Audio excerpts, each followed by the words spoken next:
शब्द सुनावे पार करे भव से, जीव अनंत उबारा। प्रताप राम जी महाराज आपरे मन ने समझायो कि मन सतगुरु है, वही इस प्राणों का आधार है और अन्यथा प्राणों की रक्षा करने वाला कोई नहीं है। सतगुरु के प्रताप से ज्ञान करके तुम अपने प्राणों की रक्षा कर सकता है, उसके प्राणों के द्वारा तुम अपनी मंजिल तय कर सकते। पानी ले पानी। फिर ऐसे विधि पूर्वक भिन्न भिन्न करके समझाया। कैसे कि गुरु ब्रह्मा और गुरु विष्णु शंकर चौदह लोक पशार। इस चौदह लोक की उत्पत्ति इस तीन देवताओं के द्वारा ही है। मुख्य इसमें यह है, ब्रह्मा है और विष्णु है और शिव है। ये तीनों देवता मतलब शरीर के अंदर गुणों के अंदर तब्दील है, रज सत तम।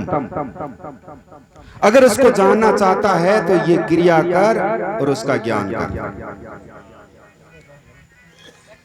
गुरु ब्रह्मा गुरु विष्णु शंकर चौदह लोक पसारा, पांच तत्व तीन गुणी माया। पांच तत्व कौन कौन से? आकाश है, वायु है, जल है, पृथ्वी और अगन। ये पांच तत्वों का मिलन और तीन गुणों का मिलन और माया स्वरूप इसमें ये नौ तत्व हो गए।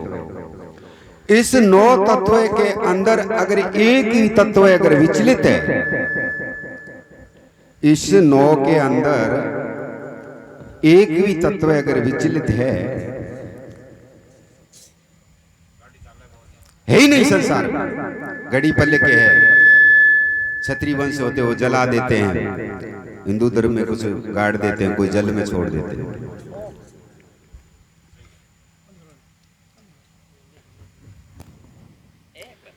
फिर क्यों सतगुरु कहिए परोपकारी और लीना जन अवतारा। गुरु महाराज संत जो परम संत इस संसार के अंदर अवतरित हुए, जिसका अपन हम नाम ले रहे हैं, जैसे कबीर साहब हुआ, नवल स्वामी हुए, गुरु सुखराम जी हुए, अचल राम जी हुए, क्यों ने अनंत संत, अनंत कोटि अनंत संत हो गए। सतगुरु कहिए परोपकारी लीना जन अवतारा, जीवा कारण जग में आया दरिया रूप साकार। इस जीव के कारण वो अपने सतलोक में निवास, अपनी धाम को छोड़ करके वो इस मृत्यु लोक में आए। कारण क्या? परोपकार, केवल परोपकार करने के लिए, जीवों को उद्धार करने के लिए, अन्यथा उसका कोई कारण नहीं। इस वाणी में आगे बता देगा।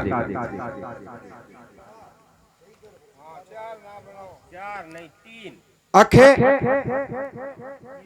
जिसका कोई खे नहीं, ऐसा तो समझ ली कि परमात्मा अखे है और मान ही लिया कि हमने परमात्मा का वेदों के द्वारा मान लिया, सत्संग के द्वारा मान लिया और किसी पूर्वजों के द्वारा मान लिया। उसको मान लिया, हमने मान लिया, दृढ़ निश्चय कर लिया कि परमात्मा अखे। वो जन्म मरण में नहीं है, आदि अनादि है, वहां तक कोई वस्तु पहुंच नहीं सकती, आज तक किसी ने पाया नहीं। ऐसा कर करके सब बखान कर रहे हैं, ज्ञान कर रहे हैं, लेकिन इसको अपन नहीं लेना। इसमें अखे किसको बताया? स्वयं को बताया। अखे अरूप अखंड अविनाशी। तू ही अखे है, तू ही अरूप है, तू ही अविनाशी है। तीन काल एक सारा, तीन काल है, भूत भविष्य और वर्तमान। तीनों काल के अंदर तू व्यापक, भूत में था, भविष्य में रहेगा और वर्तमान में है। अनादि है वस्तु। संतों ने कहा है, वेद के द्वारा लिखा है, शास्त्रों में लिखा है, अनादि है। तीनों वस्तु अनादि है, ईश्वर अनादि, जीव अनादि, प्रकृति अनादि। और जीव के तुल्य सब है। एक संतों ने माना एक जीव के तुल्य सब, आत्मा जीव के तुल्य, ब्रह्म जीव के तुल्य, परमात्मा जीव के तुल्य, सभी वस्तु जीव के तुल्य। इसने अपना नाम बदला, अपने अनुमान से उसको आत्मा ठहरा दिया, अपने अनुमान से उसको जीव ठहरा दिया, अपने अनुमान से उसको हंस बना दिया, अपने अनुमान से ने क्या कुछ न कुछ उसको पुकारा। लेकिन बात एक ही थी, अभी आगे वाणी कह रही है, यही शब्द आगे कह रहा है। अखे अरूप अखंड अविनाशी तीन काल सारा, सत चितानंद सतगुरु पूर्ण।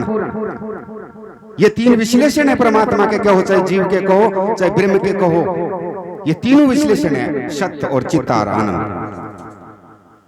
ये ईश्वर के विश्लेषण है, ये ब्रह्म के विश्लेषण है।